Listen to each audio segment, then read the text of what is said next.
Hello, everybody. Sunday Adelaja here from Kyiv, Ukraine. I'm welcoming you to one of our programs, and that is going to be very, very fascinating and interesting. I want to challenge you to go ahead and invite your friends and family members.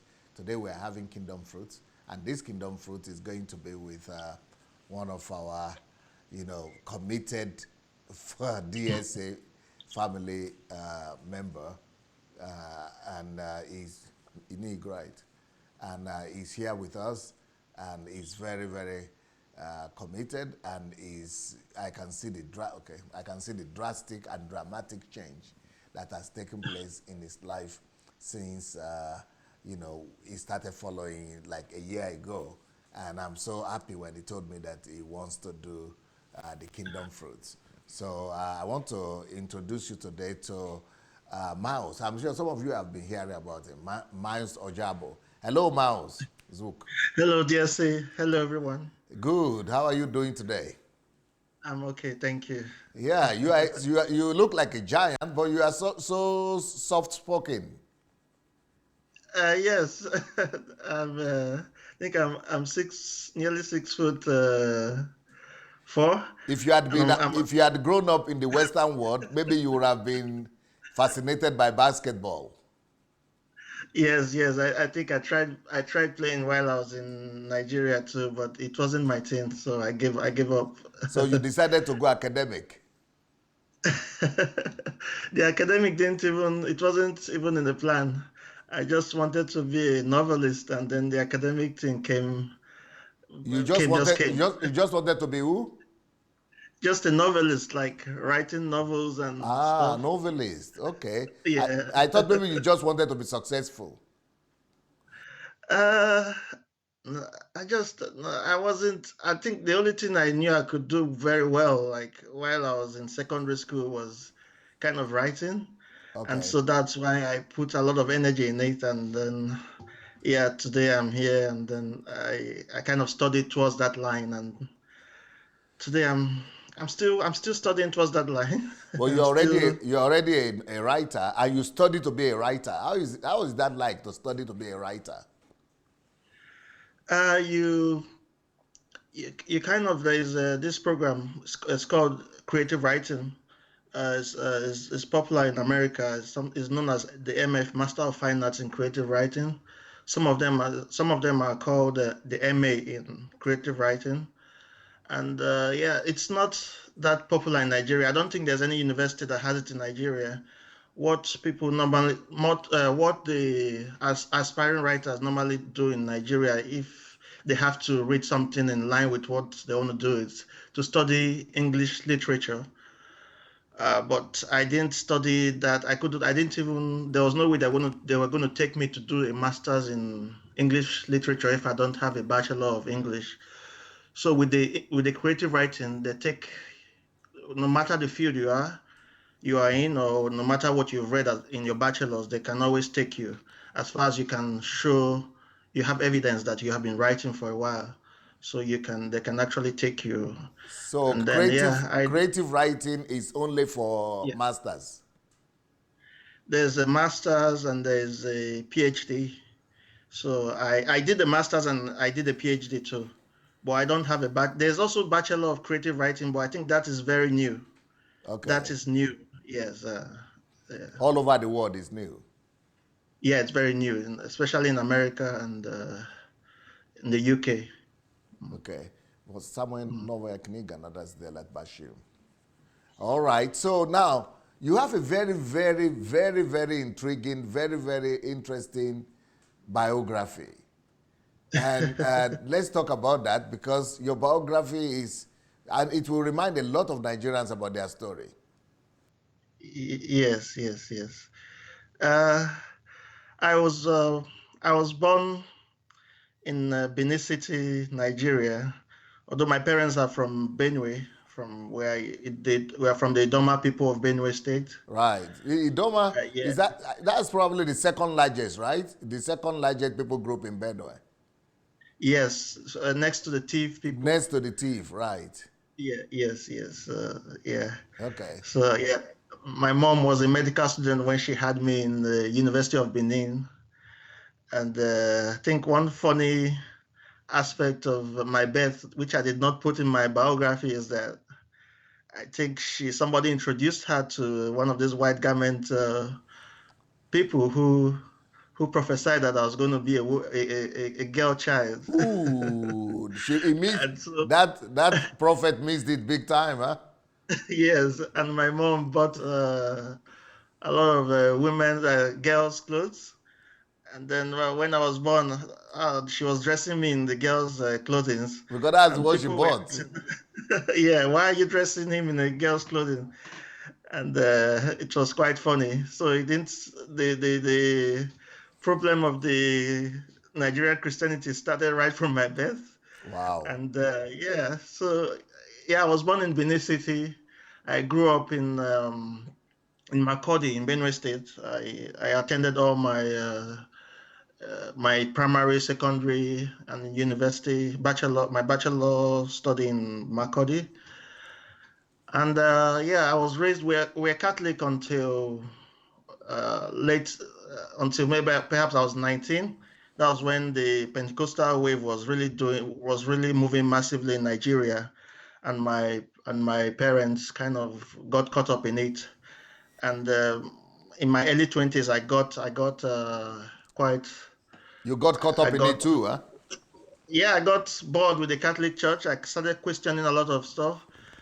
And so I even started questioning whether there was really God, because it wasn't exciting. Religion wasn't exciting to me. And somehow I started visiting some of the Pentecostal churches here and there. And sometimes I'll go to the ones my parents were going. My parents were going to a lot.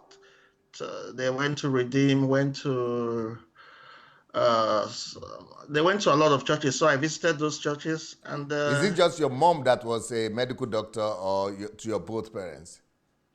And my mom is a medical doctor. My dad is a veterinary doctor. Okay, so And two of them are doctors. yes, and both of them, I think they are more into academics. They lecture in the universities in Benue there. All right, all Yeah. right. So yeah, and yeah. So So your mom didn't stay in the white garment church when she was pregnant of you.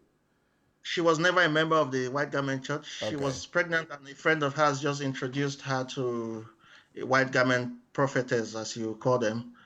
And then the white garment woman gave the prophecy. So my mom was a Catholic from when I was born until when I was in my early 20s. So yeah. Mm.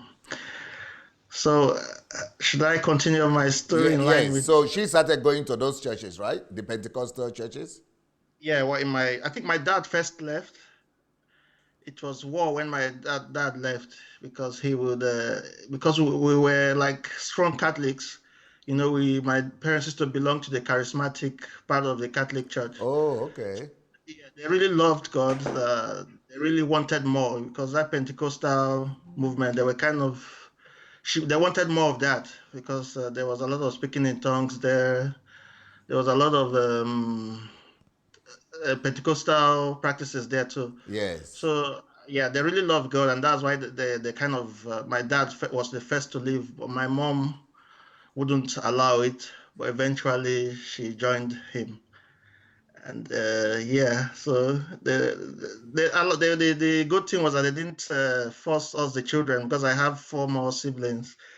They didn't force us to go with them. They allowed us to remain in the Catholic Church, and then somehow they started bringing some strange prophets to the house, like strange pastors, and they'll come and pray all night. And some of them were genuine. And No, I'm but not your saying dad left for what church? Do you remember the church he left for? It's not a national it's not church. one of the Okay. big ones. Yeah, it's one of those small ones. Okay, Yeah, okay, okay. yeah, it's one of those smaller ones. Okay. Yeah. So eventually, my mom joined him there, but they didn't stay long there. They left. They went to Redeem. From Redeem, they went somewhere else again, and then they ended up in Mountain of Fire. From Mountain of Fire, Ooh. then Ooh, that one is a hard one. Yeah, they now ended up in a church called God of Solution. That's where God of they go to solution. church Nigerians right with now. with the titles, eh? With Yes. names. God of solution. Wow. Yeah. You would think that is all. Anytime you get there, all your solution has come. Yes. That's a God of instant gratification. Yes, it's transactional relationship. Yes. So yeah, and so while they were bringing these people to the house, they would pray, and then strange things were happening in the house. My dad survived some kind of serious accidents. My mom too survived. She was pregnant for the last girl. She had an accident, and then all this stuff. These men and women of God will all attribute them to witchcraft attacks from wherever, from the accusing many people, extended family members. And then that was when I started noticing that those strange kind of practices. And yeah, so I think I wasn't paying any close attention until my name was mentioned by one of the women. They got to you, they caught you. Yeah, they, they came up with the story that since they've been trying to attack my parents and they are not able to get them because my parents are covered, they are going to try with the first child. And yeah, so that was how it got me. But I didn't pay attention to it. I just say, oh, this is just a story. And so I just went about doing. I didn't give them any attention. And then what she said was that, oh, she's seeing this child. This child has a bright destiny, and that the devil might want to attack him, and or maybe somebody else might want to place a curse on him. I didn't pay attention to them. And it's always from the relatives, right? Yes, yes, they actually but the funny thing with mine was that I wanted them to point fingers. I wanted them to call names, but they were not calling names. They were just saying he's having an attack from somebody, but they are not calling names. That, But but now that's I think somebody. That's somebody. Is it from another country or from your relatives? they always say it's from the mother's house. Yeah, the mother's house. Yeah. The same old story everywhere. Yeah, so whenever they are kind of raising prayer points, like any power from the mother's house, they start praying against those powers and all those stuff. So yeah, so that when they said that, and then they mentioned that, oh, he's going. One of the things they said was that he's going to go overseas.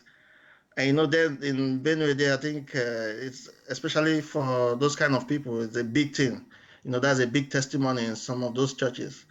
And because of that, they're claiming that I was going to get attacks. And then I did take it serious until one day I would sleep. When I wake up, I see marks on my body, uh, like as if somebody used a razor on my body. Maybe There's it's these so-called prophets themselves who are sending attacks. Because once you begin to listen to them so much, even if you don't yeah, take them serious, maybe your parents were taking them serious. Because there are two yeah, ways that all those things attract satanic attacks. If yeah, anybody believes in them, that's number one. If your mom believes in them or your dad or somebody like that. Number two, if yeah. any one of them has fear, oh, we are afraid for our son, or we are afraid for that will attract all those things. Yes, yes, yes. I actually feel now that most of those strange women I'm talking about, they're actually diabolic. I'm sure of that, and Okay, the prophets themselves were yeah, yeah, yeah. the prophets Because themselves were diabolical. yeah, I'm sure they need to survive. So when Okay, they okay. give that kind of prophecy, they actually practice. They do this kind of black magic, All right, so that the thing will happen, and then and then you will be running to them again for solution. yeah, and then you have to give them money. What a business! Make, yes. That's all over Nigeria now. It's all over the country. Yeah, I think, yeah. So when I started seeing those marks, I think I was so afraid. I became so fearful. I had to find. I found a church. The church is called Shelter of Glory. The pastor I had a meet. The pastor was, I think he was trained under Pastor Enenche. So I think, Oh, those are yeah, the he broke away. those are the ones causing the Boko Haram and herdsmen to die. Yes, We are yes, with strong prayers and strong prophecies. yeah.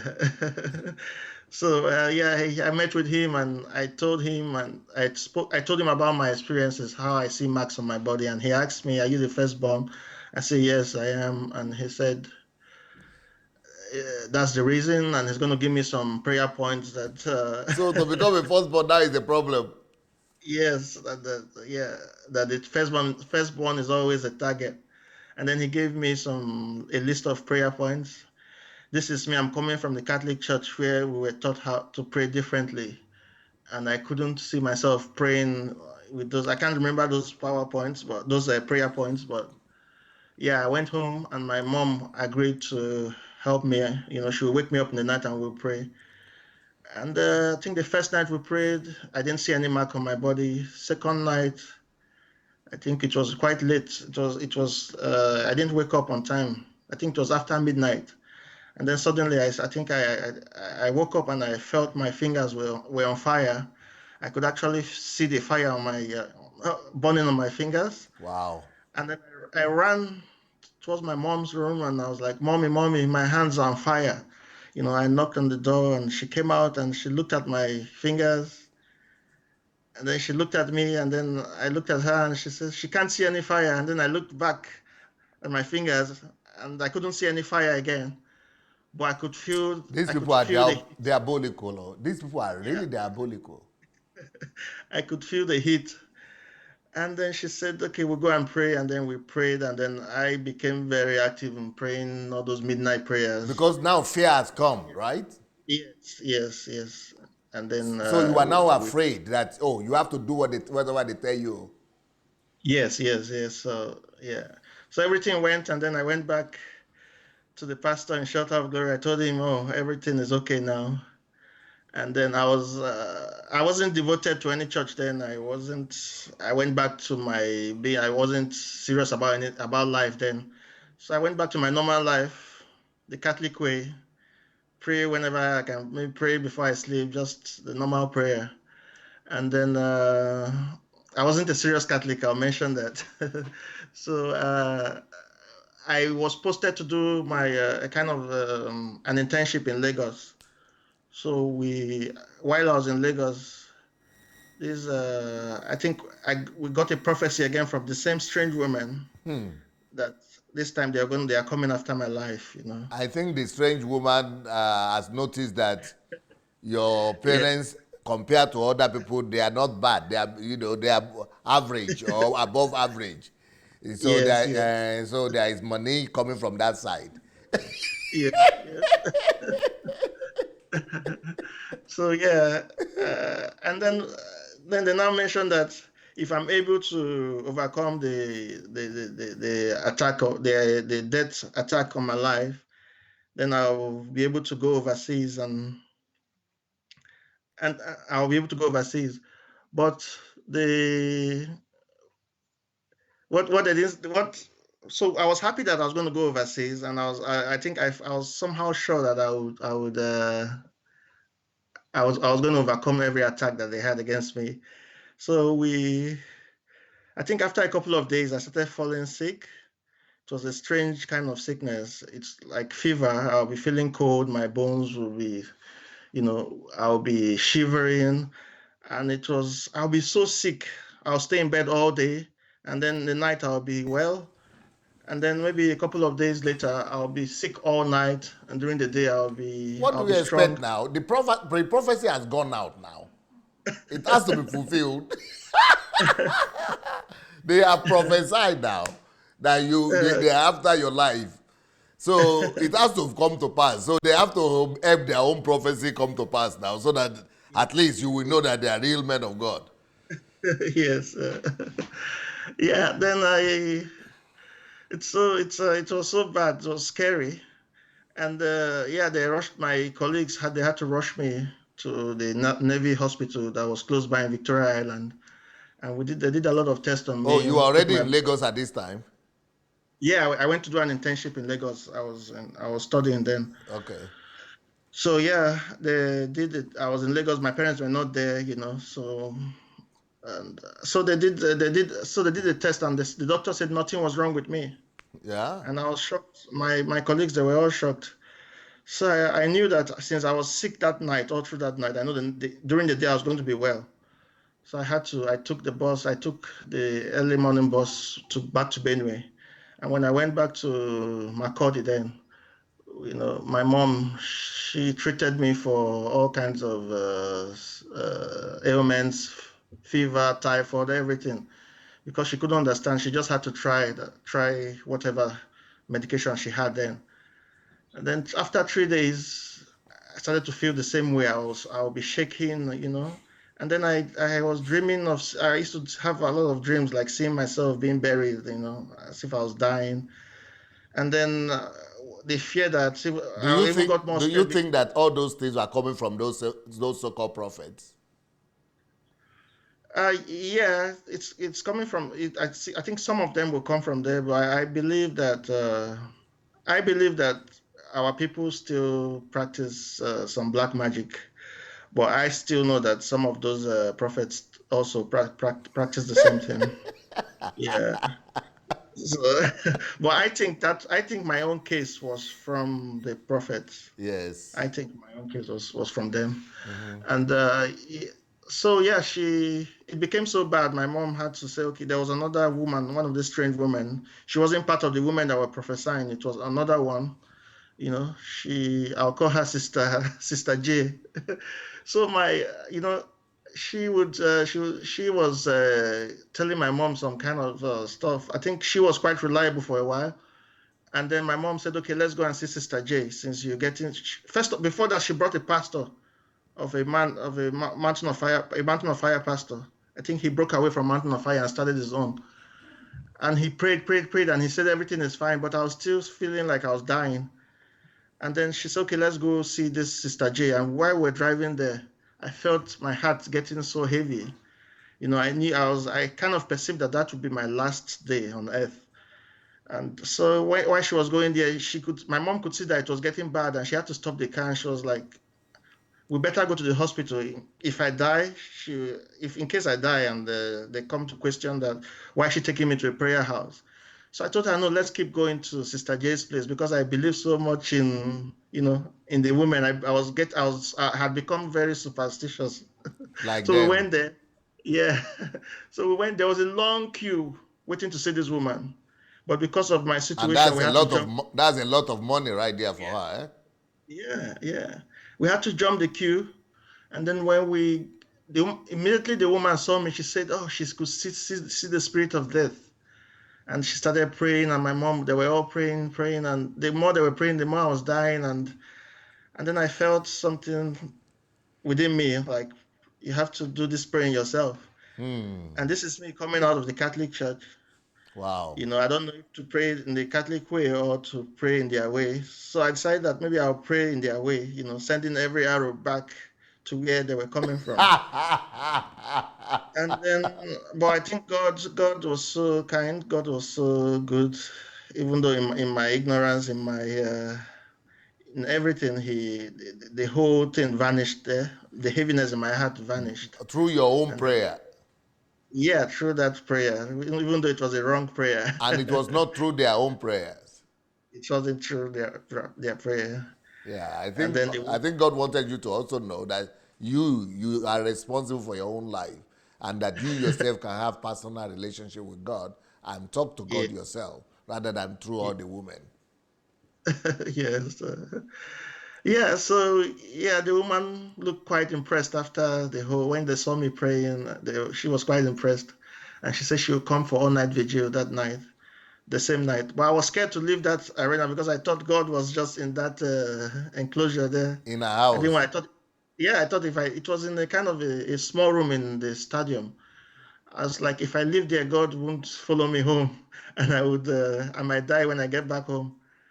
So she said, no, just go home. She said I should just go home. She'll come for night vigil. So we went home, and then I could still feel some lightness in my leg, as if I felt so light in my legs.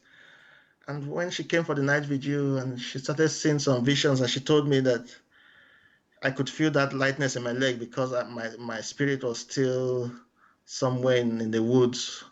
That they've already concluded in the spirit realm that I was gone, I was dead, and that I should, the way I prayed when I was in her room there, I should pray the same way. I should call my spirit back. And I did, because of the fear, because I wanted to leave too, because I was, I think, less than 25 then. I had to pray, and then when I prayed that prayer, I could feel strength coming back to my legs. And then she now, there's a way she prays, and then when she prays, as she would like close her eyes briefly. There'll be this kind of quietness in the room, and then she'll say something like, "Oh, how many girlfriends do you have?" I was like, that there's a girl that's one of the girls that is. She was trying to shift the blame to I think to if I had a girlfriend then, but I didn't know who she was trying to. I had some friends then, but I wasn't sure which one she was talking about. So I think what I did was that after then I cut all my connections to all the female friends I had then. So she became I started to trust her, and then I would always go to her because and I thought that she was all and all. And And you are associating your healing to her. yes, yes, yes.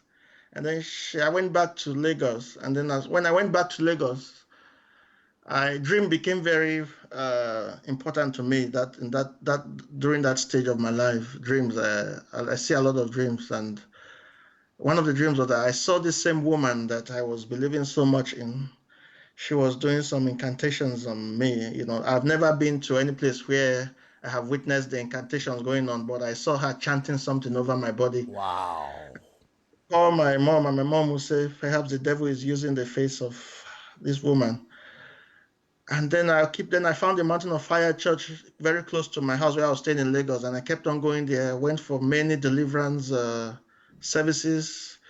We were the teachings, the prayers were all focused on demons, on witches. Brother Myles, you don't work out for this church business. Yes, and then it was the teachings was just on witches, and I Wizard. remember one of the sermons that scared me. You know how they say pray and shake your body, shake your head while you are praying, and sometimes I'm reluctant to do that, and then the pastor will now tell us a story of one of the Mountain of Fire churches on the island there. They were not praying, they were not that serious in praying. And then there was this demonic wind that came and killed all the members of the church, and they loaded their bodies in the truck and took to the mortuary. And do you want that to happen?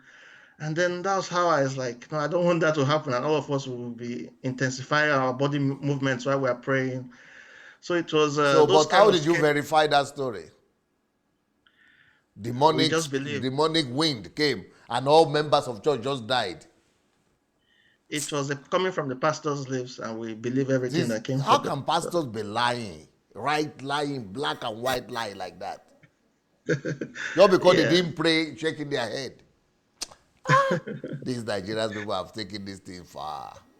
Yeah, so that's how and that was not enough for me because I was still scared, and I had to find one of the biggest Mountain of Fire churches in Lagos there, the one in Festac. So that was when I joined their deliverance, the 3 days intense fasting and prayer, no water, no no food, and a lot of physical shaking of the body and But everything. what were you looking for? I thought they were coming back for me. I thought whoever was thought the black magic was going to come back. Yeah, and sometimes I could feel them. I could feel although I was healed already, but sometimes I could feel that feverish sensation I was having before my healing. So I could feel it coming back, and then when I did that deliverance, I thought everything would kind of go away. So I think I did that, and that was where it all started. It was there they taught me how to speak in tongues.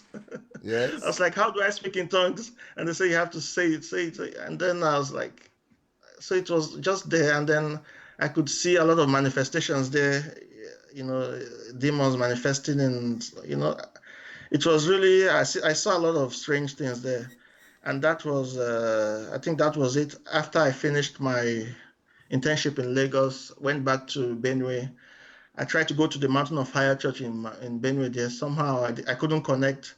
So I went back to the Shelter of Glory, the pastor that was mentored by Pastor Enenche. And then I became very active there. And then I thought that was a real thing. That was a real church. I was there until I came to New Zealand. I came overseas. But some of the stuff I saw there that I thought was okay, which I thought was a normal Christian way, is the kind of some they believe in your pastor that he has to be your connection to God. And I remember what I That your pastor remember. is your connection to God. Yes, I never heard of God being able to live in me as a Christian. I You never never heard about that. I never heard about that. I remember Despite going to all those churches all those years. one pastor, guest pastor that was invited from Lagos. His name is Ting Basha. I can remember the name very well. And he will come, he'll be preaching, and he will sweat, and his handkerchief, he'll be walking, and then he will drop it. And then when he dropped it, I think the woman that was standing there didn't pick it. And then the next day, he came and announced on the pulpit that somebody just missed, promotion, supernatural promotion. That, that's her destiny laid in that handkerchief. So that was the kind of belief I had. I had that kind of belief, and then That it is only through a man that you can through, get God's blessing. through handkerchief, through the anointing oil. We're using a lot of anointing oil for protections. Before you sleep, you just rub it around your body. Every day? Yeah, because you're scared of your life. So yeah, before you sleep, you do that, and we did a lot of Myles, you have a lot of books events. to write ahead though. A lot of fictions have to come out of this. Yeah. So yeah, you know, yeah, and sometimes they say we should bring sand to church. We'll take sand, and then they pray on the sand, and it was like, just go and sprinkle the sand somewhere. We are taking over the land. And there are a lot of things were going on. That was my Christianity. That was what I Can understood you to be can, Christianity. can you can you mention a few more of these practices that that are so because these are syncretism you are mentioning now. All these things you are mentioning, these are syncretisms. Yes, yes. Like bringing sound to the church, Sand, yeah. giving handkerchief to somebody that someone has used to clean his dirty body, Yes. making you Yeah. to mention them. Yeah, I think there was because while I was still in the shelter of glory, I was still I sometimes I still visit this Sister J, especially when I have some dreams that I cannot understand. I'll locate Sister J, even because I thought that maybe the dream I had wasn't her. So I think I think there was a time I had a dream again that I saw a snake beside me, a baby snake in my room. And I went to her, and then she would go into this trance, and she told me it was she just blamed one of my relatives, and she asked me to kick this relative out of the house. Wow. And this relative had nobody in that town, and we had to do it. I kicked him out of my house, out of the room there, and I don't know where he went to, but that was wickedness. You did that. And yeah, I did that. I had to send him out of the house. How did you explain it to your parents? Once I said it was from Sister J, they just have to accept it. And she come up with all. Sister J was like the representative of God on earth. Yeah, and yeah, and then it was similar. There was something similar going on in Shelter of Glory then. The Pastor King, he's a good person. Actually, since he started seeing some of my posts on Facebook, he has actually unfriended me. But I know he was preaching from what he understood. That was what he learned from Pastor Nenche. But there's something he used to say: turn to your neighbor and tell him you're a suspect. You know, No. yes, you No, he can't turn to do your that. He neighbor. can't say that. Yes, he always said that you can't trust anybody in church. Wow. And from what I have been learning recently, after being delivered from this Nigerian Pentecostal thing, that was not church. That was not the love that Christ brought to us. You turn to your neighbor, you say you're a suspect. You can't trust anybody.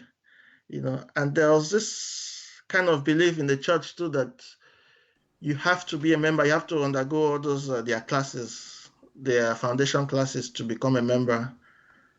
Because I remember one woman who didn't go through that class. I think she came to the church because of her problem. She had a sickness. When she eventually died, and it wasn't announced. Wow. Why? Because she was not a member of the church. Wow. She didn't go through foundation class, and she was coming there every Sunday. So some of those are some of the stuff I kind of experienced there. But for me, I thought that was the right thing. I thought that was church. There was nothing wrong with all those things that were happening.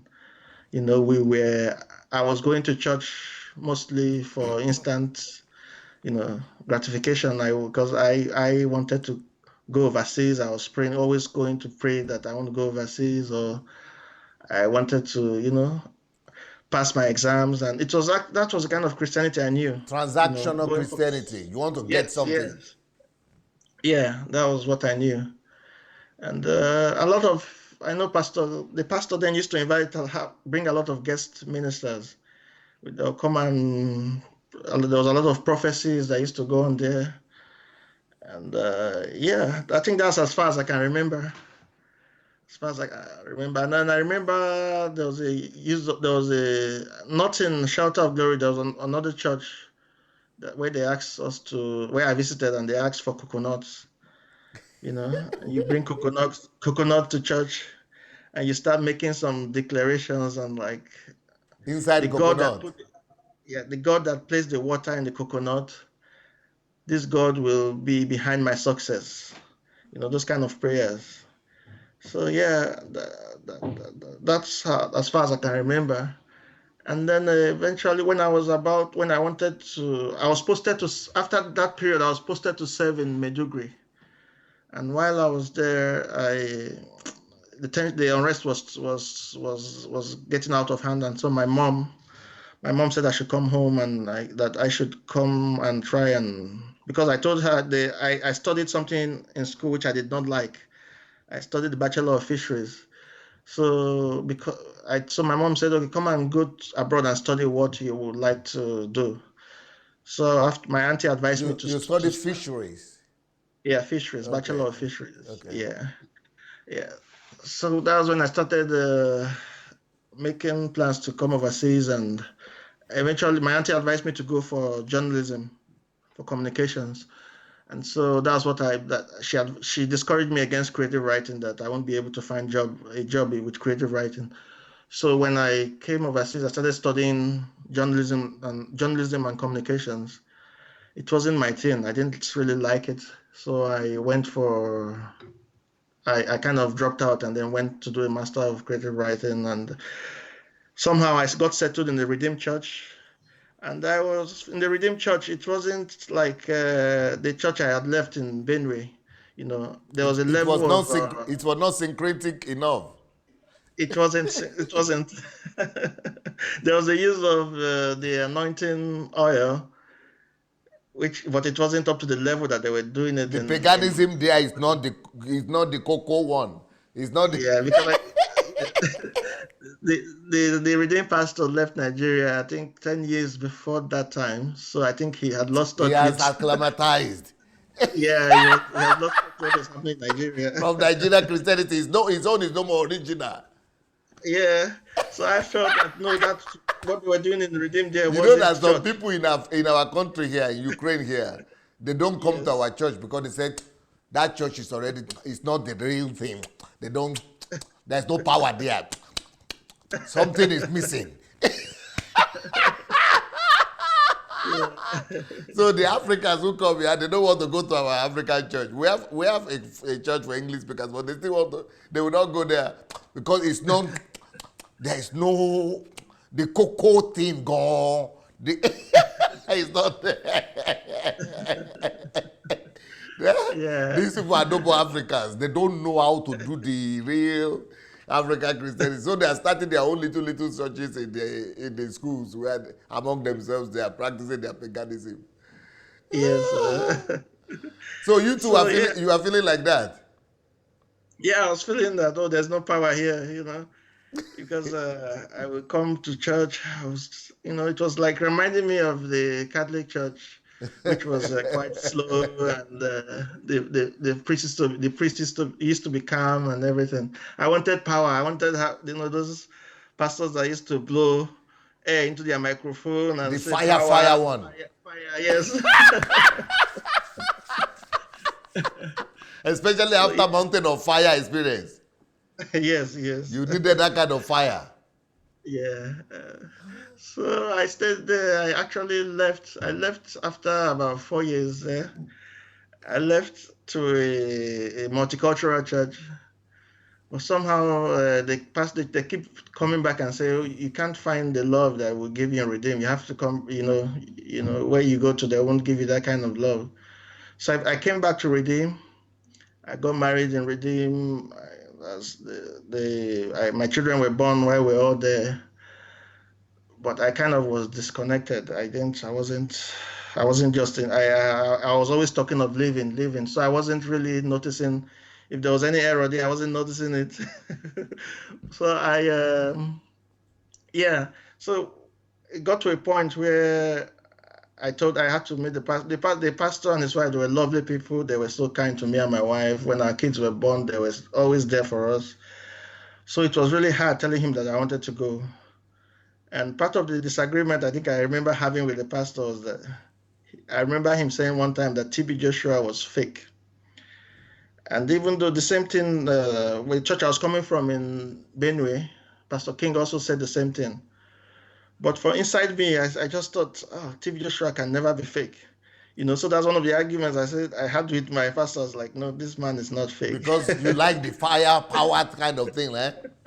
Yeah, and then I was like, I remember Benny Hinn saying that everything that TB Joshua does, he does it in the name of Jesus. So I was like, how? And then this is a man that is kind, giving people food stuff. That's what we see on TV. So even I struggled with that because TB Joshua was sometimes, when I was afraid, sometimes I used to be afraid of in the night. Sometimes I'll just put Emmanuel TV in my phone in my room in Auckland here, thinking that, oh, when the broadcast is on, I'll have the protection of Emmanuel TV over me, all throughout the night. So that was Superstitious. how, yeah. So I think, yeah, I told my pastor that I'm into my redeemed pastor. I told him that, look, I'm into deliverance and all those stuff. I needed to leave. And he asked me a question: is God telling you to leave? I said, no, I don't connect in redeem. I have to leave. And so my wife eventually had to follow me. We left. And the first church we found was Christ Embassy. So you keep on going from fry pan to fire, eh? I didn't even mention that. I didn't mention that when I got married, before I got married, we went back to Nigeria. I went back to Nigeria. And because of all the stuff I was watching in Manual TV, I said, okay, I want to go to mountain. I wanted to go to synagogue, so that they can touch me. So they touch me and I'll see if I really have something in me. Because, Can you they imagine never. how many delusional people we have in that country? And you are educated, graduate, and living abroad, and still thinking like this. Yeah. Go ahead. Because how I remember one of the videos where you were mentioning that you're written a book on people how to deal with lust and all this stuff. Yes. I saw one of his TB Joshua's video where he called a woman out and said you have the spirit of masturbation, and she touched the woman. The woman started kind of Manifesting. manifesting, and the demon started speaking out of her. So for some people that will have that problem of lust, they are not sure. They was like, maybe this demon too is in me, But who So, told and him? But you don't know that that is an RNG. That is just yeah, an RNG. That is just masturbation. Is it demon manifesting and begin to masturbate right there in the church? It is just it's just a scenario. It's just drama. but that's the problem. They tell you, sometimes you find you as a young man you feel that you're attracted to a lot of women, and you're saying maybe it's a spiritual wife in you because that's what they taught you. That's what, and then so I had to go there and say You actually maybe went they taught. there? I went there. I went to synagogue. Are you I was like, serious? yeah, Ah, I thought you and then, waka before, but your waka, I think you have passed 10 churches already. Oh. yeah, I You went are there, a, and you are a grandfather with these Nigerian churches. Oh. I went there with my wife. I took my innocent wife there, and My God, oh, we were Shineke. touched. We were touched, and nothing. We didn't manifest. I was like, and then I smiled. I was like, oh, we are clean, and that was. So And that then we was the came to New certificate Zealand. for you. Yes. You don't know the one that That manifested is because they have paid her to do it. So yeah, we came back to New Zealand here, and then we spent about I think 3 more years. All our children were born in the Redeemed Church, and then we finally left for Christ Embassy. And then when we went to Christ Embassy, I was looking for that fire Christianity, and what I saw in Christ Embassy was something above where I was coming from, and I still have that conclusion till today that because they tell you that you can have God in you. It's the first time I'm hearing that Wow. you can actually have God in you. Can you believe? And once Even in Redeemed, you didn't hear that. in Redeem, you see them sitting on chairs, and like that's where you can get your healing from. Shares Or of the Geo. yeah, the geo. So actually, and we look at Baba Deboye as our connection to God there. I don't know if that was how I was seeing it. I won't talk for every Redeem member, but that's how I was seeing it. I Yeah, see. that's how I was seeing it. So yeah, so to Christ Embassy for the first time I heard that you can actually have God living in you because we're not even reading our Bibles. And Wow. that message was so powerful. And there was a testimony of a woman that wanted to go for deliverance in TB Joshua's church. And then somebody just brought a verse from the Bible and said, yeah, I delivered, Christ Embassy, they're it's with a positive confession. It's Yes. very, you can be taken away with it. Yes. You are delivered. You don't, you're already delivered. Once you're born again, you're already delivered. And I was hearing that for the first time too. So, and then there was a lot of, I can never be sick. You know, And you there was like a that. verse. And you like that. Yeah, because you have God in you. It's the first time I was hearing that. You can never be sick. And then there was But the I fact that you remember, have God in you doesn't mean you'll never be sick. Oh. yeah, I think there was a verse, there was a verse in the Bible, like citizens of, is it the citizens of Zion should never say they are sick or something like that. I remember one of my friends getting sick, and he's a Christian. I told him that, look, you never confess you are sick if you're a Christian. And we had this argument for a while. And yeah, that was how I fell in love with this kind of message, and I was like, because you're a Christian, you will always be a success. Are you Because you're a serious? Christian, you always be a success. You always be victorious. Pastor Chris, we actually used to listen to Pastor Chris a lot. He used to So do a you lot of think live videos. everybody in that church is victorious? That was a belief I had because nobody would confess negatively. You confess, right? Yeah. You confess and you are always victorious. Yes, you always be a success. And Pastor Chris actually gave an example. Yeah, he said he used to have his small room while he was a young man, where he used to wake up in the morning and he used to do a lot of study. And from that his small room, he was always telling his friends that I will always be a success. And today you can see he's a success. His ministry is all over the world, and so it was that those kind of we all we were I started idolizing Pastor Chris. He became somebody that I wanted to be like, because I love the message. In fact, that's a message of the Godhead bodily being in you. God the Father, God the Son, God the Holy Spirit. is once that is in you, once you believe that, by faith you can become success, you can become a success. By faith you can attain power. By faith you can attain wealth. So that was my driving force. And then what happened was that then we had to go through foundation class there, and that was where I started seeing some things that I started That's when the cocoa questioning. message came in. Yeah. So I was like, they don't believe in taking medication because, and then I remember I was having one ailment then, and I was prescribed medication. So I was contemplating whether to stop this medication or not. So I think I stopped for a while because of the kind of stuff I was taught. And then it taught us about tithing, partnership, and and this seed sowing and all those stuff. So and then we somehow they started teaching us about evangelism and how you go out and get people. And the understanding I had from that is that you're chasing the kingdom with everything. And they say when you when you have the kingdom, when you chase the kingdom like that, every other thing will be added to you.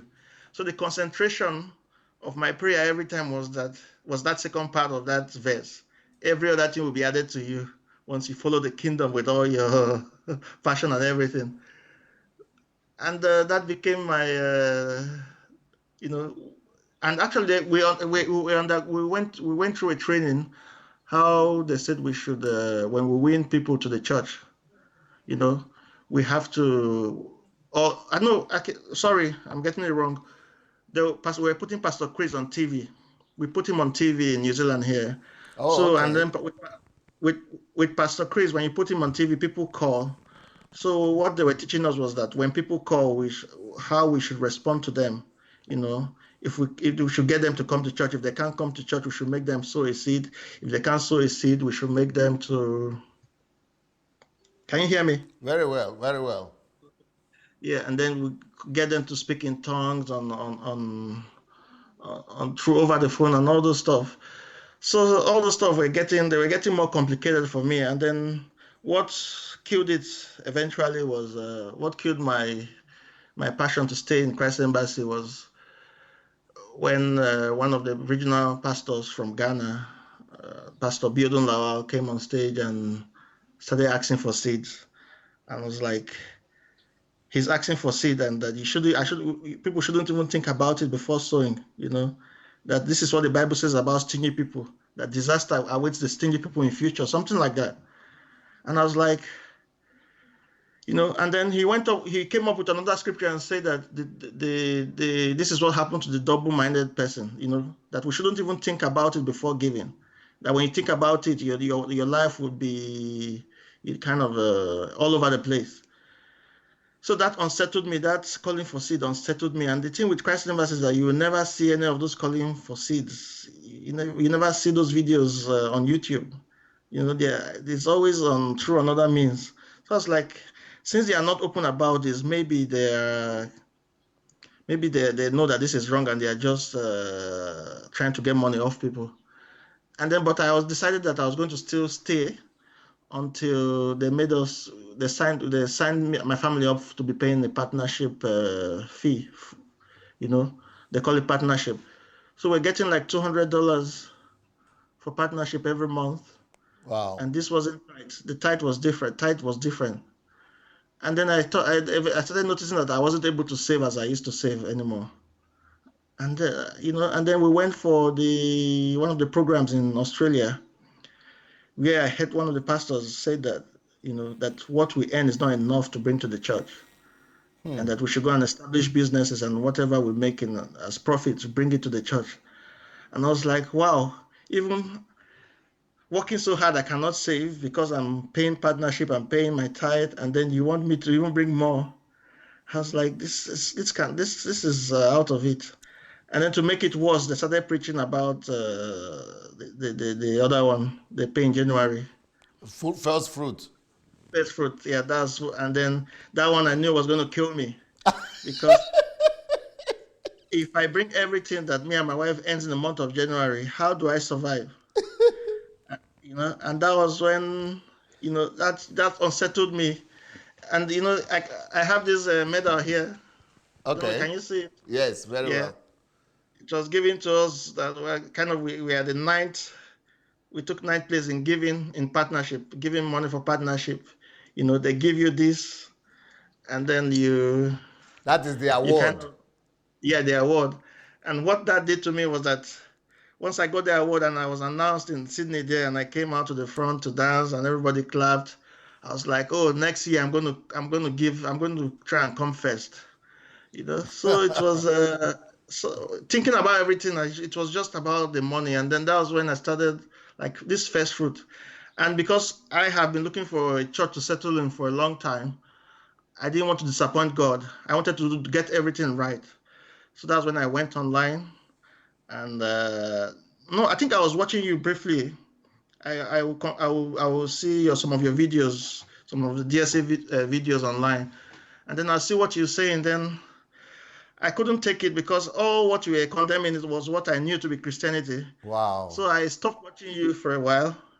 You But when this you shook it yeah, I out. stopped what yeah, I stopped. I had to. I think I was following the DSA, Dr. Sunday Adelaja, and then I had to unlike it because I liked Wow. the page, and then because I didn't want to be seeing those kind of messages.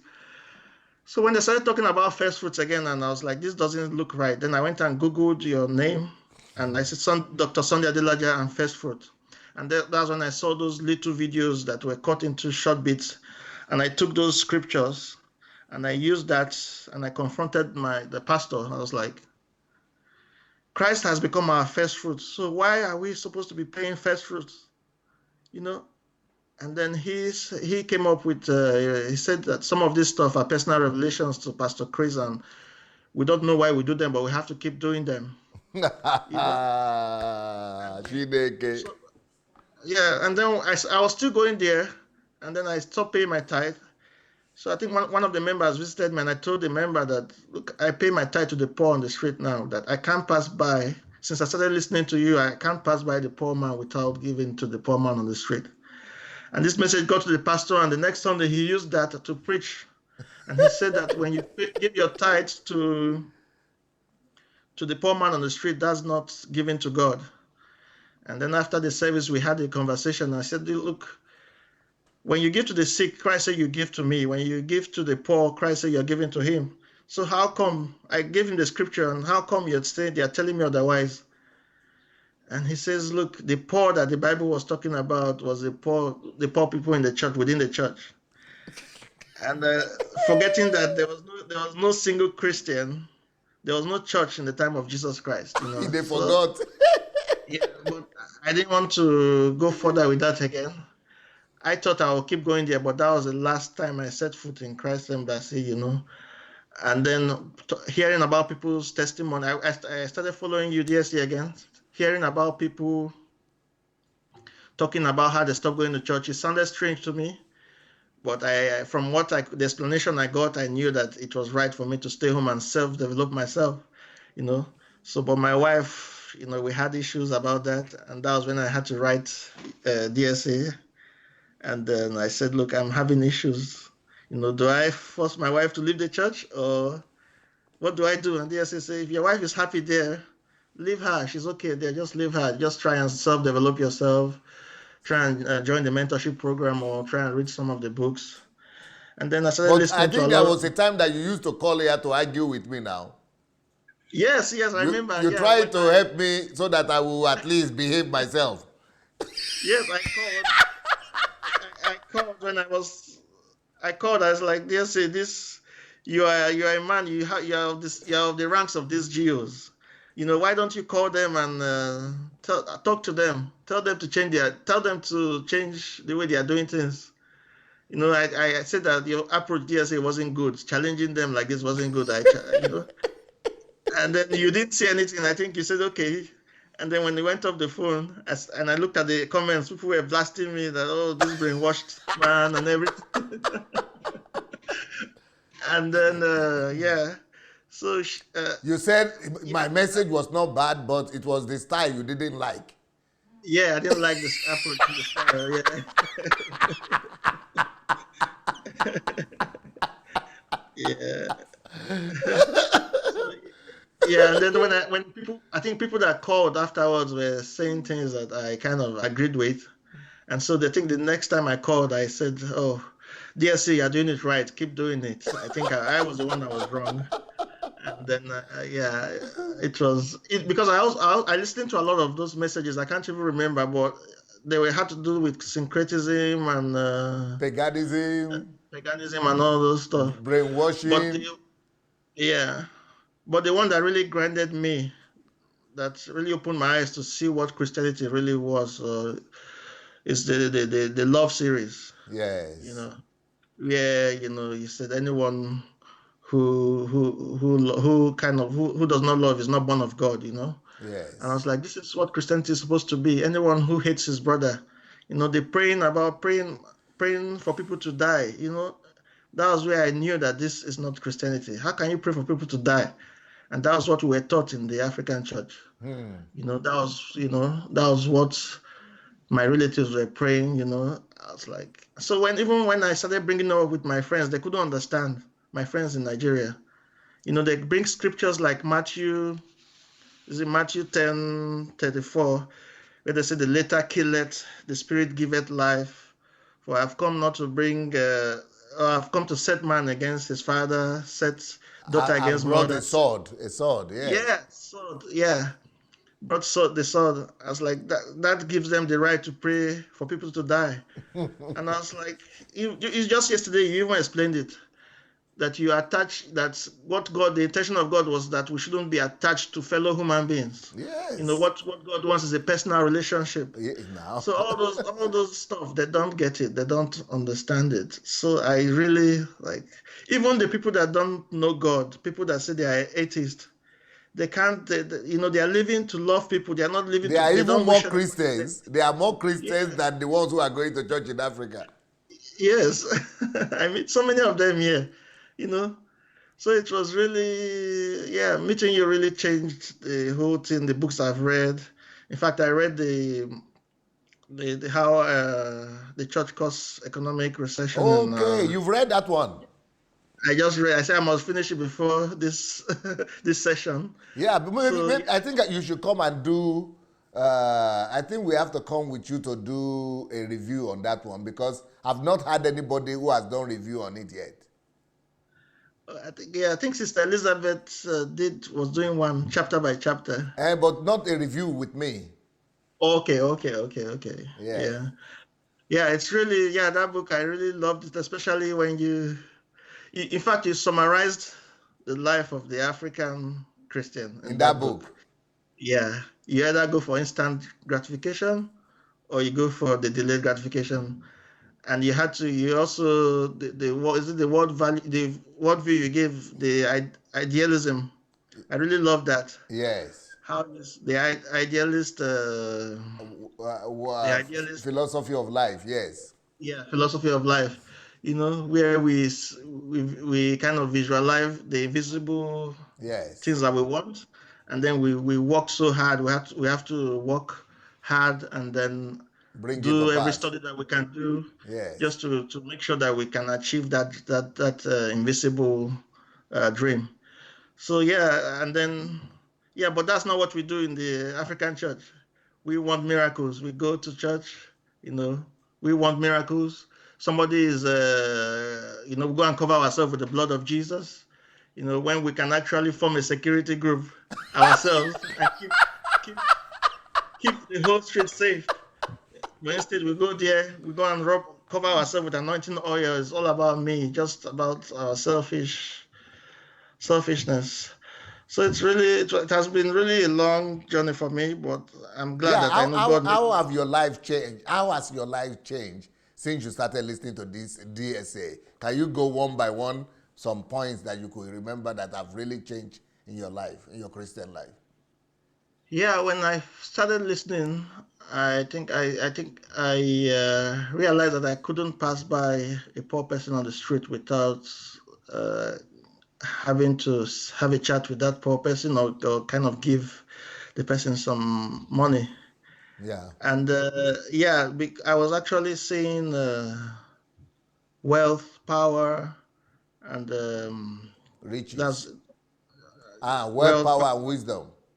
and wisdom. Yeah, those three was what I thought. Maybe with God you can actually achieve those three. You are using But God to achieve the. yeah, yeah. It's either one because all I wanted was, oh, I can become a millionaire. I wanted to be kind of a famous writer. I wanted to sell in millions so that I can have wealth, be successful.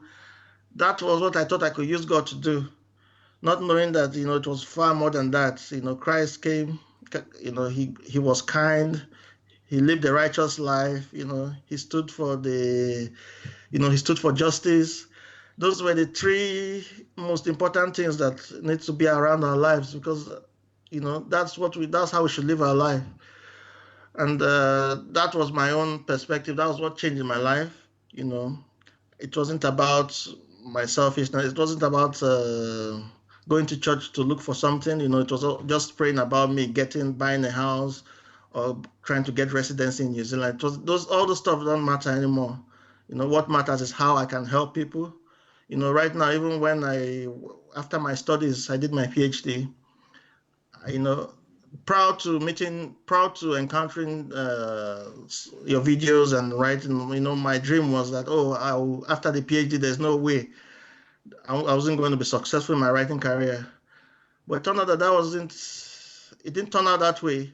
But it turned out that there are other opportunities. We can see opportunities in everything. It was listening to you that made me to start up that literary competition. Tell us about that. It's while I was in my 20s, I wanted to win a literary prize. I wanted my novel to win something at least. It was a dream for me. One day I woke up, I was 35, and then I had not won anything. And I was like, yeah, it's not about me wanting to win. It should be about me giving something out too. It should be about me giving something out. And I was like, I started that K&L prize. It's not something that I'm just doing it as a one-off. I wanted to continue even after. So you I'm, established I'm- a platform to be giving yeah, away a literary prize to people rather than expecting to win one. yeah, yeah, expecting to win one. Yeah. Wow. So So people, you are now the one giving the award. yes, that's it. Yeah, and I named it the K&L Prize for African Literature. So it's for writers. What is K and L? I named it after my children, like Okay, okay, okay.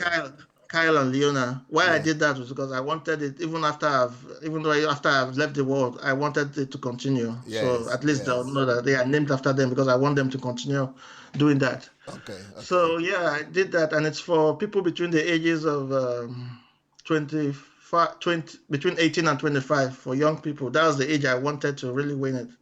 And I got entries from all over Africa, nearly 70 entries, Are, Botswana, Malawi, South Africa, Nigeria, a lot of, yes, are you serious?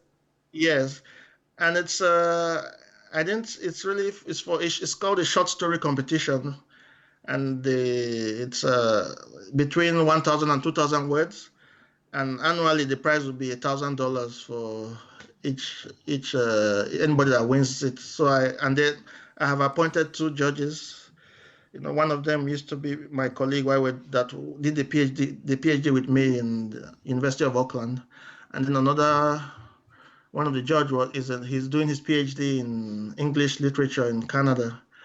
So one of them is Zimbabwean, the other one is Nigerian. So the three of us will be judging the whole works of these people, and then we also, and I've also chosen two young writers that I will mentor with my knowledge, with the knowledge I got from the creative writing study that I did. So I've chosen two people that I will kind of what I've learned in New Zealand here, kind of help them to kind of edit their work to meet the standard of publication.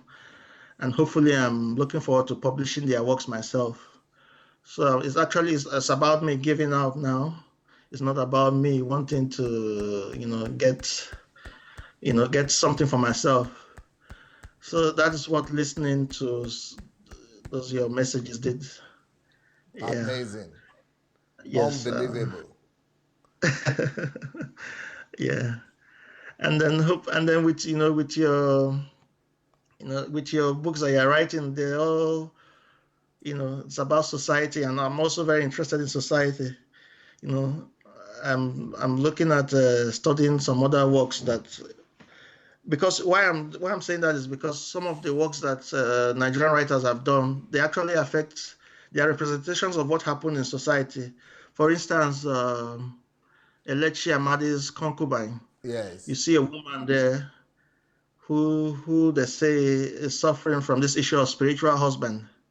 And that is what is happening in our society today. A lot of people are believing in this spiritual husband stuff. I don't think it's a positive representation in society. And you look at Ben Okri's the Famished Road, where there's a belief of this Ogbanje spirit being born and reborn. People still believe that kind of thing in Nigeria today. But In that's fact, I why saw we a need writers like you who will debunk through their yeah, writings and through mentoring other people, and then we'll be yes, able to change the whole narrative. Because right now, yes, the way those stories that those yeah, writers are writing about, it's like they are confirming that those things are yeah, there. But now we yes, need to really bring the right value system to be able to write opposite that no, these things are drawing us backward. And the things that yes, will take us and release us into the future civilization is rather when we leave these things behind. And you see, what writers in Africa are doing right now is that they are reflecting the realities of what is happening.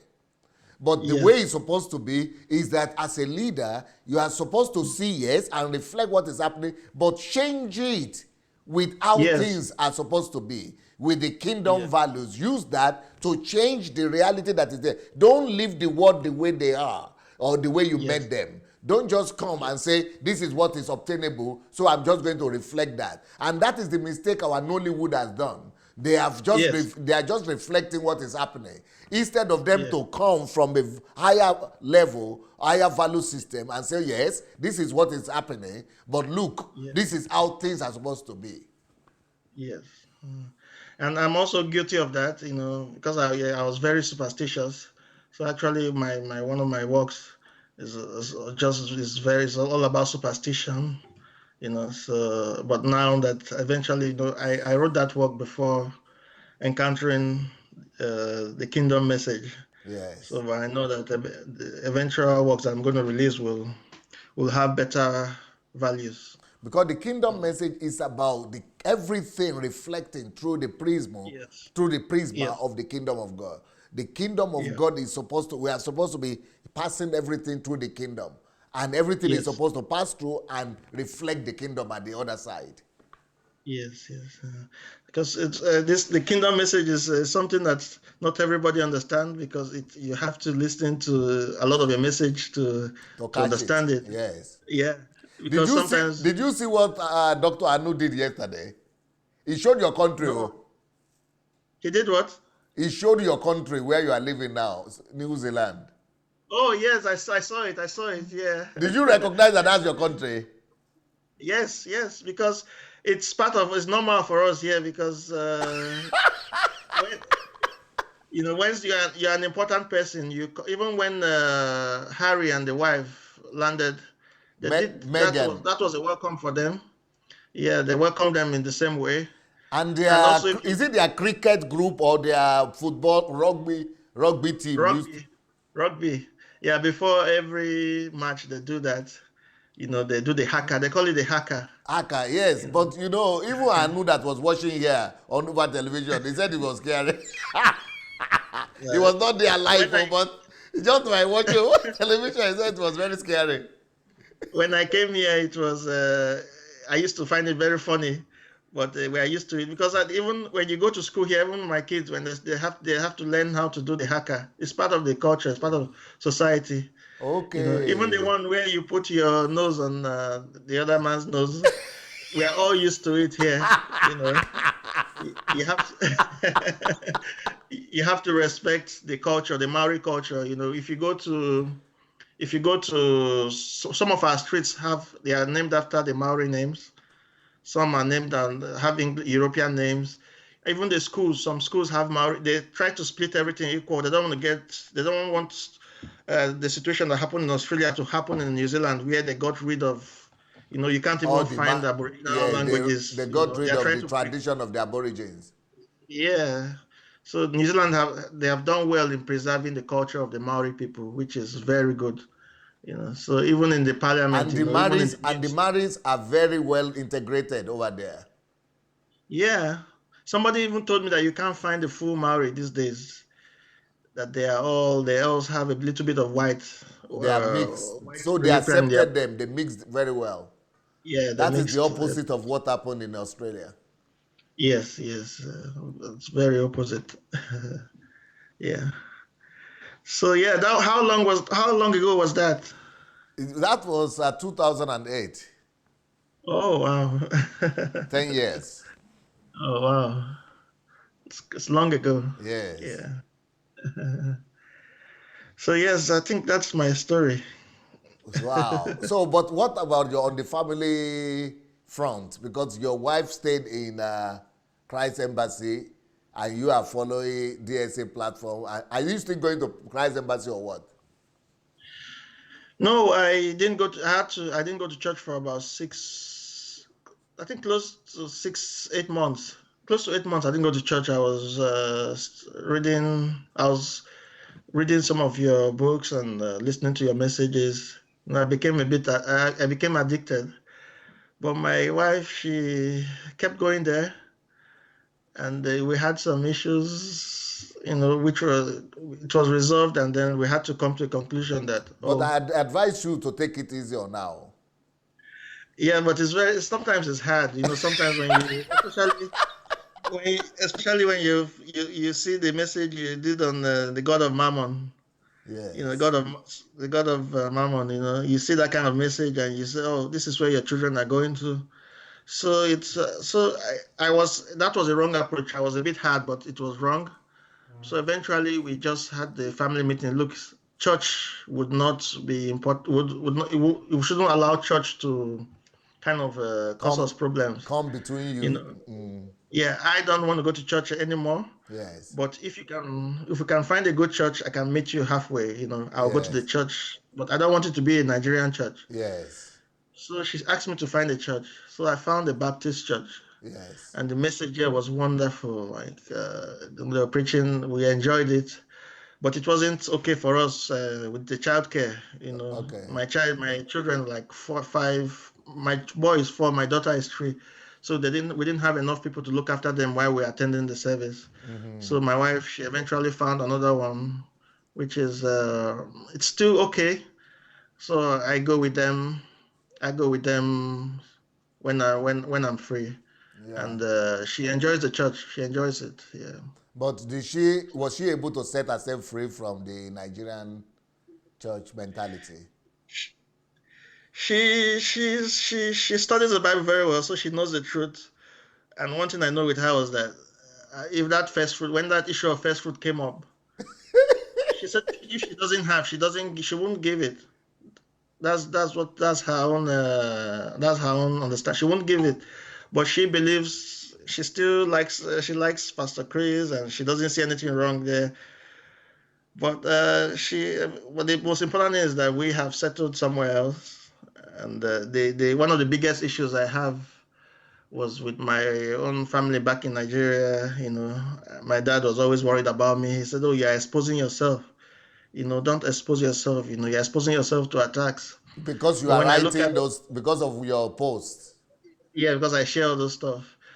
And but when I think within myself, I was like, if DSA is getting these arrows or getting all these attacks, insults, I'm learning from him. If he is getting them, I have to learn also to get them. Because Yes. sometimes I see the insults on my wall and I was like, I'll be worried. And then I see what you're getting. I was like, this is nothing compared to what you are getting. So, why should I worry? But you are from the same state with Enenche, Yes, yes. and you used to go to his church before. What is one of his other branch church? So what would be the attitude of your state people? Because you are from the same tribe, right? Yes, yes, yes. I So have if a lot of friends that go to Pastor Nenche's church. So when I shared somebody's post about him comparing the state of the decaying hospitals to his mansion, to the mansion he built for a church, all my friends that go there, they came attacking me. There was so much anger, and there was like, the funny thing is that they don't associate the building of nations to the church. They say, why you blame Pastor Nenche for not building hospitals? Pastor Nenche has tried to build roads. The government blocked it. And why you blame this man? Is a nice man, and they came up with all those stuff that I should blame the government. And even my mom called me up and said, "No, stop criticizing Pastor Nenche."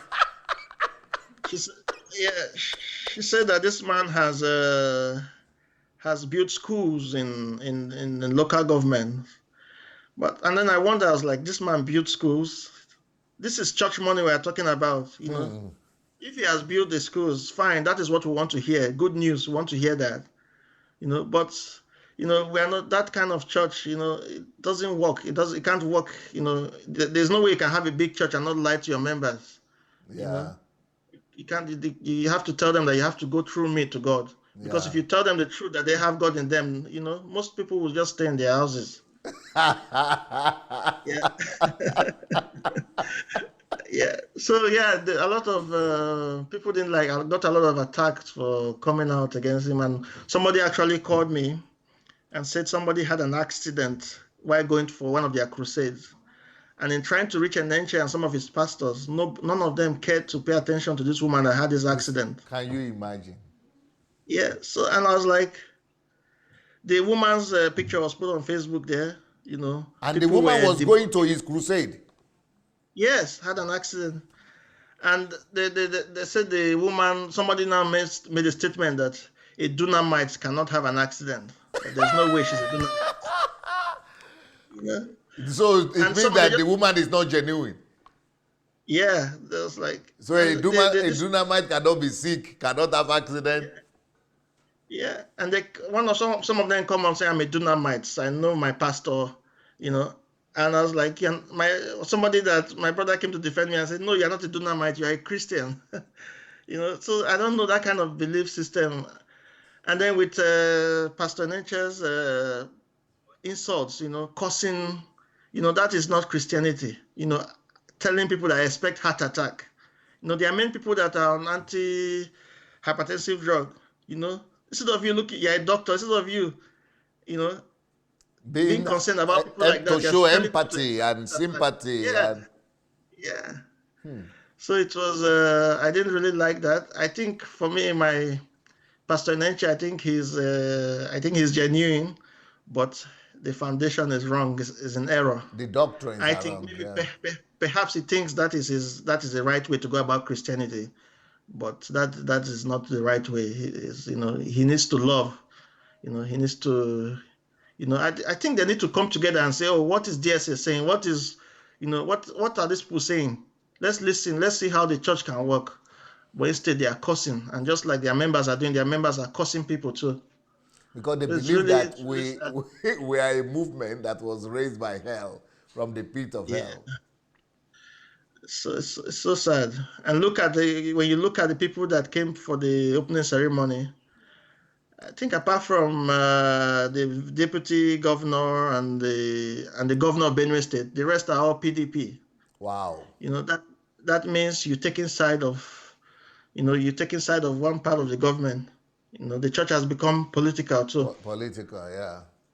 Yeah, so it's really something to worry about. Yeah. Wow, amazing. I don't know if anybody wants to call.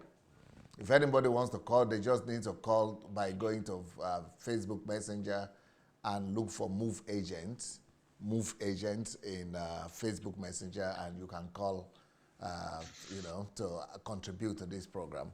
But meanwhile, I want to tell you that we have a new book that I've released, and I think that Myles will find this book very interesting. Myles, do you know my latest book? Yes. Is it how to prepare for your funeral or something Yeah, like that? yeah, I bought it on my kind. I think I pre-order it. I You pre-ordered it already for, ordered it? yeah, for $2. I think Yes, $2. Yeah. $2. Yes, that's what it will be costing $20 by the time it's fully out. But now for a week, people can pre-order for $2. It's actually Yes. called Dekniga. It's actually called Who Will Attend Your Funeral. Oh yes. Yeah. So what do you think about that book? Just hearing the title. It was scary. It was scary. Yeah. Whoa. Yeah. I didn't want to look at it at first, but when I heard Dr. Victor making some comments and saying that it got him to think about life. It got him to start taking some part of his life very serious, and and I knew that, yeah, I think I need to But you didn't want to look look at into it it at too. first. No, I don't. Nobody would want to look at. Nobody wants to think about death. Nobody would like to think about death. Especially in this country, when they come to you and start telling you to go for life insurance, especially me and some of my friends from Africa, we don't want to even think about life insurance, because we don't believe that we can die. We don't believe we can die young or. But I think it's very important to look into this book, because I went for a funeral recently, and I really liked how the whole thing went. This is the man, he was an atheist, died at 95. But when you when you see people talking about what he did, how he was, in New Zealand in those days there was corporal punishment, so he was the one that brought measures to stop corporal punishment. Wow. People abusing children. He didn't promote using of cane. If you're a teacher and you use a cane on any child, you're in trouble. So he was the first person to start it, and so a lot of people came and they were all saying good things about him. And I really like that the way the funeral went. He wanted it quiet. There were just like 40 people in the room, slow music and everything. So when I see the book, I'm thinking about the man's death. How he left, the impact he left in our world. So I don't. And that's the real purpose of the book, because the book would Yeah, make you to want to leave an impact actually. yeah, yeah, That's why the book is written. yeah. I'm looking forward to reading it. Yeah, very, very good. So, I, uh, what are the things you want your life to be remembered for? Yeah, I'm still developing myself on that, but I would like to be remembered for kindness, like for people that I've been able to kind of bring up, people that have been able to help reach their dream, or So, people that have been able. from seeking for miracles in Yeah, church, you are now saying the yeah. opposite. Yes, because that's what somebody said something on your platform. I can't remember who said that, but they said Ma- uh, Martin Luther King is not remembered for his ministry. He's remembered for the impact he made, to the black community. So that's the kind of life, and that's what I want to leave behind. I don't want to be remembered for buying a big house or living a wealthy life. I want to be remembered for actually setting up a structure, for building lives. That's what I want to be remembered for. People like Mother Teresa, she's known for love. I'd rather be known for love than be known to leave a lot of wealth behind. And that's what this book is about. Who will Yeah, attend your funeral is to be yeah, able to help everybody prepare to leave a yeah. legacy and to be remembered for something. That phrase, who will attend your funeral, is actually supposed to be about what legacy, because people who are attending your funeral are the people who remember you for something and who are grateful to you. So what are people going to be grateful to you for? Basically, that is the whole essence of the book. Wow.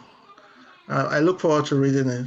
Yeah, I look forward to reading I'm it. sure you have read a number of my books. What can you mention a few of the books or all the books that you have read? I would have read more, but because I completed my study, my PhD not long ago, so I actually didn't read a lot of them. But I've read The Essence and Value of Life. But that's a serious one, though. That one Yes, can that's the one change that. it can alter your whole paradigm about life. Yes, it did. It actually did. I The made some notes on it, the essence and value of and life. yes, it it kind of changed my perspective. It actually led to, like, part of the K&L prize that I started. It was about me giving back, like showing that kindness too. It had to do with kindness, Yes. it had to do with selflessness. Yes. So, and then the second lesson I learned is that Christ is the essence of life. Right. Like, the essence of life isn't about just becoming like a success as I used to want to be. It's not about becoming rich like Bill Gates. It's about what you leave behind. Right. You know, Because even what are Bill you Gates, doing? after he became rich, finished, he went and gave it out because he wants to be remembered for the impact. Yes, true, true. Yeah, Any other book? yeah. I read How to Regain Your Lost Years. Okay. It, That will make yeah, you, that will give you a sense of urgency to want to begin. yes, it did. Huh? It did. It did. I did. It's actually, I used to have this addiction to to PlayStation. I used to play a lot of soccer on the PlayStation Okay. when I finished my PhD, and I was like, this. It wasn't adding anything to my life. It was kind of, I was living a low yielding life. Right. Sometimes it was even affecting my own marriage. I'll play till like 4 a.m. in the morning. Yes. Yes. When I read this book, what the book caused me to do was I pack up the game and then I put it on I sold it immediately. Somebody bought it. No, You know. you are giving instrument to the wives, so wives are going to be recommending this book for their husbands. They are going to deliver them from some addiction. So, what's the name of the book Yes. again? Make you say I'm so slowly so that everybody will remember. How to regain your lost years. Lost years. Yes. How to How to regain your regain your lost lost years. years. Okay. Is there any Yes. other book you read? Life is an opportunity. Okay. Yeah, that one made me. It will cause you to see a lot of opportunities in everything you are doing. Everything. You will be seeing opportunity every day. Yes. Yeah. By maybe I 5 or 10 opportunities every day, you'll be seeing everywhere. Yes. Life is an Especially, opportunity. yeah. It reminds me of what you said about the story about the Carver. Is it Yes, Washington George Carver? Washington Carver. Yeah. Yeah. How he could produce a lot of products from just peanuts. Yeah. So yeah, I discovered that when I was even finishing my creative writing program, I was like, somebody said, "Oh, this you won't be able to do anything with it." And I was like, if something as little as peanuts you can do something from that, then I can do a lot of things from my study or from my Right. passion. And Yes. that was when the K&L prize started coming out. The mentoring people in writing started coming up in my head, and a lot of ideas started coming out. Yeah, that So is it's the book how to find how to life is an life is opportunity. an opportunity, right? Yes. Those are the ones you And have then read, or you have another one you've read. I started the church shift.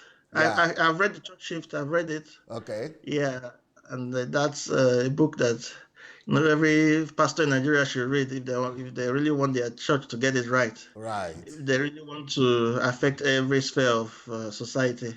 Church shift. But yeah, it's Okay. so Is there, is, unfortunate is there any other one? that kingdom-driven life. Oh, what did that one do to you? That was the reason why I started reading, because I didn't understand the kingdom, the message of the kingdom. So in reading that book, I wanted to understand what it means, Yes. because I know some of my pastors in the past have tried to tell me that my dream does not matter. All you have to do is to chase the kingdom. Forget your dream. Chase the kingdom.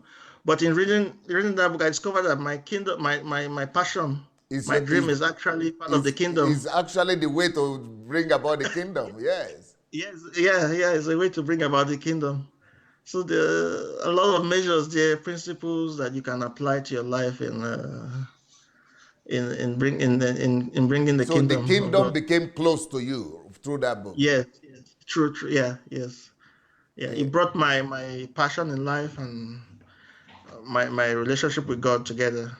okay. Yeah, Any yes. other any other book? I have I have the one about Uncle Sam here, but I haven't started reading it. Yeah, but you have read the one how the church is creating economic recession. Yes, that was the last one I read. Yes, Yeah, that was the tell last me one. about that. What will you say about that? Yeah, it just summarizes my life as a Christian before DSA, before encountering DSA's messages. I go to church because I want miracles. I'm after breakthroughs and miracles. There's nothing else to. Sometimes you think we think that's worshiping. That's why we have relationship with God to get something. That God is a transactional God. You know. Transactional relationship with God. Yeah. Yes. But it is more than that. Once you understand